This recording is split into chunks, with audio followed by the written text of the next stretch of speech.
वॾे वज़ीर पारां एम ए जिन्ना रोड ते हलंदड़ ग्रीन लाइन जे कम जो जाइज़ो वरितो आहे।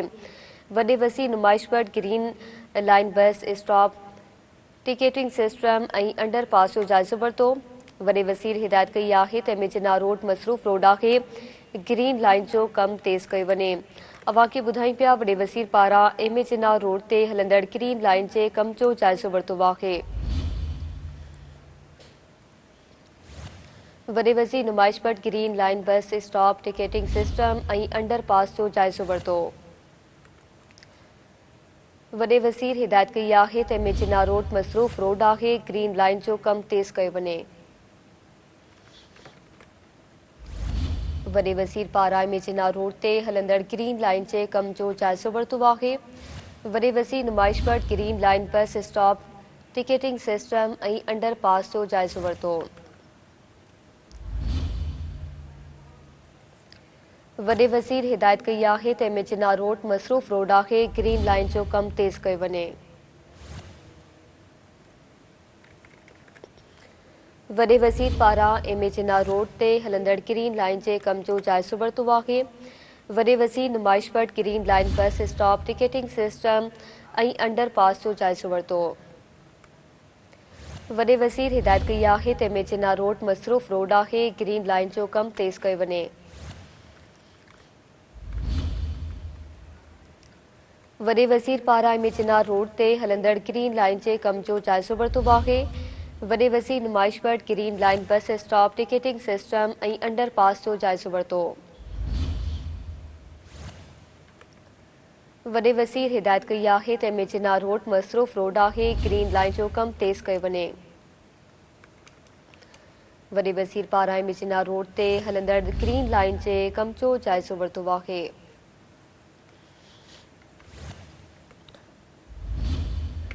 वॾे वज़ीर नुमाइशगढ़ green line bus stop ticketing system ऐं अंडरपास जो जाइज़ो वरितो।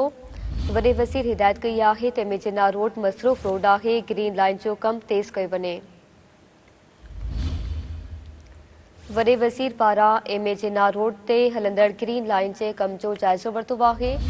वॾे वज़ीर नुमाइशगढ़ green line bus stop ticketing system ऐं अंडरपास जो जाइज़ो वरितो।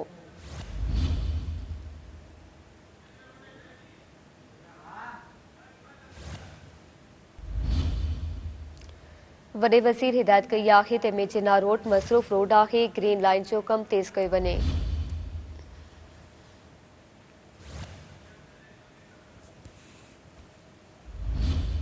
अव्हां खे ख़बर ॾियूं पिया वॾे वज़ीर पारां एम ए जिन्ना रोड ते हलंदड़ ग्रीन लाइन जे कम जो जाइज़ो वरितो आहे। वॾे वज़ीर नुमाइशगढ़ green line bus stop ticketing system ऐं अंडरपास जो जाइज़ो वरितो। वॾे वज़ीर हिदायत कई आहे त एम ए जिन्ना रोड मसरूफ़ रोड आहे, ग्रीन लाइन जो कम तेज़ कयो वञे।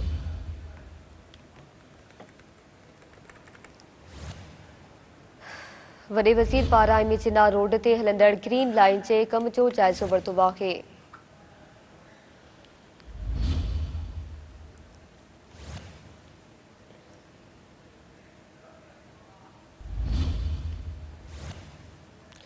अव्हां खे ख़बर ॾियूं पिया वॾे वज़ीर नुमाइशगढ़ green line bus stop ticketing system ऐं अंडरपास जो जाइज़ो वरितो। वॾे वज़ीर पारां एम ए जिन्ना रोड ते हलंदड़ ग्रीन लाइन जे कम जो जाइज़ो वरितो आहे। वॾे वज़ीर नुमाइशगढ़ green line bus stop ticketing system ऐं अंडरपास जो जाइज़ो वरितो।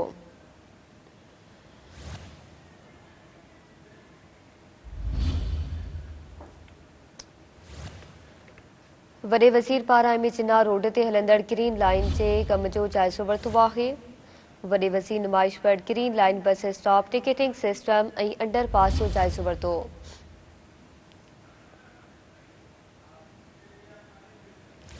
वॾे वज़ीर नुमाइशगढ़ green line bus stop ticketing system ऐं अंडरपास जो जाइज़ो वरितो।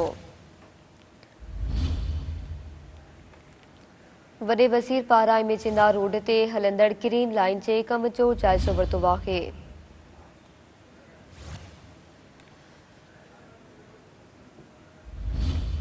अव्हां खे ख़बर ॾियूं पिया वॾे वज़ीर नुमाइशगढ़ green line bus stop ticketing system ऐं अंडरपास जो जाइज़ो वरितो।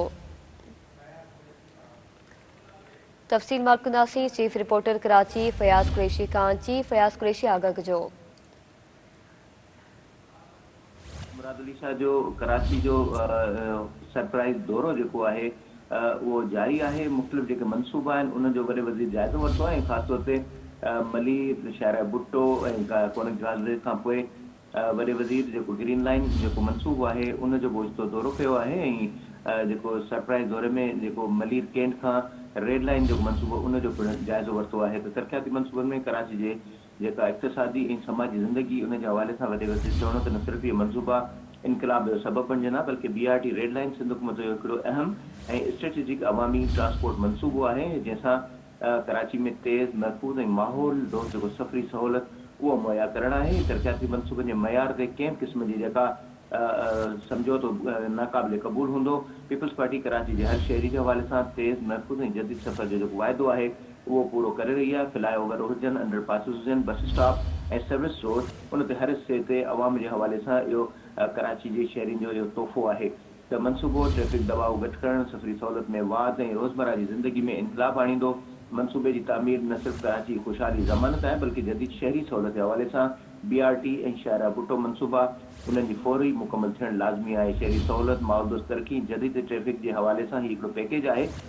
BRT रेड लाइन लॉट 1 जे मनसूबे जे हवाले सां वॾे वज़ीर खे ब्रीफिंग ॾींदे ॿुधायो वियो त हिन मनसूबे जा 2 लॉट्स आहिनि ऐं जेको कॉरिडोर ॿियो जेको आहे उहो 2 लॉट्स ते मुश्तमिल आहे ऐं लॉट 1 जेको मौसमियात खां मलीर हाट ताईं वेंदो ऐं लॉट 1 जी मजमूई जेका डेग आहे लॻभॻि पौणा 10 किलोमीटर ऐं लॉट 2 पौणा 13 किलोमीटर जी जेका डेग आहे ऐं BRT रेड लाइन कराची जे ट्रैफ़िक में न सिर्फ़ु दबाव जी घटिताई जो सबबु बणिजंदो बल्कि रेड लाइन सां अवाम खे बावकार हिकिड़ो सफ़री सहूलियत मुयसरु थींदी। 7 जदीद बस स्टेशन तामीर थींदा। किंग्स कॉटेज खां Safoora, race course, Malir cantt, tank चौक, मॉडल कॉलोनी ऐं टीपू सुल्तान स्टेशन में शामिल आहिनि ऐं टीपू सुल्तान स्टेशन खे वाधू सहूलियत जे तौर ते मनसूबे में शामिल कयो वियो आहे। लॉट 1 में 3 अंडरपासिस आहिनि जंहिंमें हाइड्रेंट, टीपू सुल्तान ऐं सफूरा अंडरपासिस उन जी तामीर जारी आहे। मनसूबे जे तहत 2 फ्लाईओवर जिनमें किंग्स कॉटेज फ्लाईओवर ऐं सफूरा फ्लाईओवर लेग 1 ऐं लेग 2 तामीर कया पिया था वञनि। त BRT रेड लाइन लॉट 1 में 2 बस डिपो शामिल आहिनि ऐं मलीर हाल्ट डिपो ऐं मौसमियात बाग कराची डिपो मनसूबे जो हिसो हूंदा। नेकाला और निज़ाम ऐं लैंडस्केपिंग जो इज़ाफ़ी काम बि मनसूबे में शामिल कयो वियो आहे। वॾे वज़ीर इहो चवणो त लॉट 1 जो जेको ठीको ट्रांस कराची सिंध हुकूमत जे तहत ॾिनो वियो आहे ऐं मजमूई लागत जेका आहे 13 अरब 79 करोड़ रुपयनि खां वधीक आहे। फेज़ 2 जी जेका लागत 12 अरब 81 करोड़ खां वधीक आहे। त फेज़ 2 डिघी मुदत जे हवाले सां नज़रदारी जी लागत 97 करोड़ रुपया जेका मुक़ररु कई वई आहे। फेज़ 1 जेका तामीराती मुदत आहे इब्तिदाई तौर ते 2 सालनि जे हवाले सां मुक़ररु कई वई आहे ऐं फेज़ 1 जी मुदत में नज़रसानी खां पोइ 4.5 सालनि ताईं इन जी मुक़ररी कई वेंदी। ब्रीफिंग में इहो ॿुधायो वियो त फेज़ 2 जी जेका मुदत आहे 6 साल मुक़ररु ऐं कम जो आगाज़ 10 मई 2022 खां कयो वियो। BRT रेड लाइन लॉट 1 जो जेको हिसो आहे उहो 4 हिसनि में विरायो वियो आहे ऐं सेक्शन 1 किंग्स कॉटेज खां सफूरा ऐं ॻोठ ऐं अहिड़ी तरह सां सेक्शन 2 सफूरा ॻोठ खां CP शामिल आहिनि। सेक्शन 3 जेको CP टैंक चौक खां ऐं सेक्शन 4 टैंक चौक खां एयरपोर्ट सिग्नल ताईं शामिल हूंदो। त कॉटेजिस जेको आहे किंग कॉटेज फ्लाईओवर ते 50% तामीराती कमु मुकमल थी चुको आहे ऐं सफूरा फ्लाईओवर ते 60% तामीराती कमु जारी आहे। अहिड़ी तरह सां सफूरा अंडरपास मुख़्तलिफ़ मरहलनि में तामीर जे अमल मां गुज़री रहियो आहे। टीपू सुल्तान अंडरपास मुकमल कयो वियो आहे। हाइडेंस अंडरपास ते 77% कमु मुकमल कयो वियो आहे। BRT रिज जेको पेमेंट जेको मुख़्तलिफ़ मुक़ामनि ते 65 खां 95% ताईं आहे उहो उन हवाले सां ब्रीफिंग ॾींदे ॿुधायो वियो त डेलिनेटर जेको आहे उन ते कम जो जेको केतिरा सेक्शन्स आहिनि उन्हनि जो कुझु हिसनि ते कमु जारी आहे ऐं सीवरेज जेको लाइन 24 इंच ऐं 36 इंच क़दुरु उन जो कमु हाणे मुकमल थी चुको आहे। अंडरग्राउंड स्टोर वाटर ड्रेन ऐं सर्विस रोड जेका केतिरनि हिसनि में मुकमल आहे। रेस कोर्स सर्विस स्टेशन खां 30% तामीराती कमु मुकमल। टीपू सुल्तान स्टेशन ते 70% ऐं मलीर कैंट स्टेशन ते 30% कमु मुकमल कयो वियो आहे। पेडेस्ट्रियन ब्रिज जेको टीपू सुल्तान ऐं मलीर कैंट ते आहे उहो मुकमल आहे। नेकाली वारो समूरा जेके टैंक्स जा कम आहिनि उहे मुकमल कया विया आहिनि। मेडियन जेको ग्रीन बेल्ट आहे लैंडस्केपिंग जो उते कमु जारी आहे। साइट प्रोग्रेस जो जेका मनसूबो आहे उनजी मजमूई जेका मुकमल थियण जे हवाले सां 36% ताईं जेका कई वई आहे। त मनसूबे में देर जा जेके बुनियादी सबब जेके आहिनि बरसातूं यूटिलिटीज़ जी जेका मुंतक़िली न थियण ऐं डिज़ाइन तब्दीलियूं उन जे सबबु आहिनि। टैंक चौक खां एयरपोर्ट ताईं साइट ते कम जी जेका फ़राहमी आहे उहा बि देर जो सबबु बणी ऐं वॾे वज़ीर खे ॿुधायो वियो त मनसूबे जो एस कर्व जेको उन ते अॻिभराई जेका उहो कई पई वञे HSE कंप्लायंस जी जेका तहत हिफ़ाज़ती क़दम आहिनि उहे खयां पिया वञनि। लैंड मार्किंग वर्क जेको आहे उन जा मुख़्तलिफ़ हिस्सा आहिनि, उन्हनि में कमु शुरू कयो वियो, कम जी रफ़्तार वधीक तेज़ कई पई वञे ऐं BRT मनसूबे ते वॾे वज़ीर जे हवाले सां हुकुम जारी कंदे चयो त मुक़ामी कम्यूनिटी ऐं वापारियुनि जा जेके मसइला आहिनि उहे बि हल कया वञनि। शहर जा समूरा वापारी ऐं सनअती इलाइक़ा मनसूबे खां फौरी उन खे फ़ाइदे जे हवाले सां साज़गार बणिया वञनि। हर शहरी खे बहितर महफ़ूज़ ऐं तेज़ रफ़्तार सफ़री जेका ज़मानत ॾिनी वञे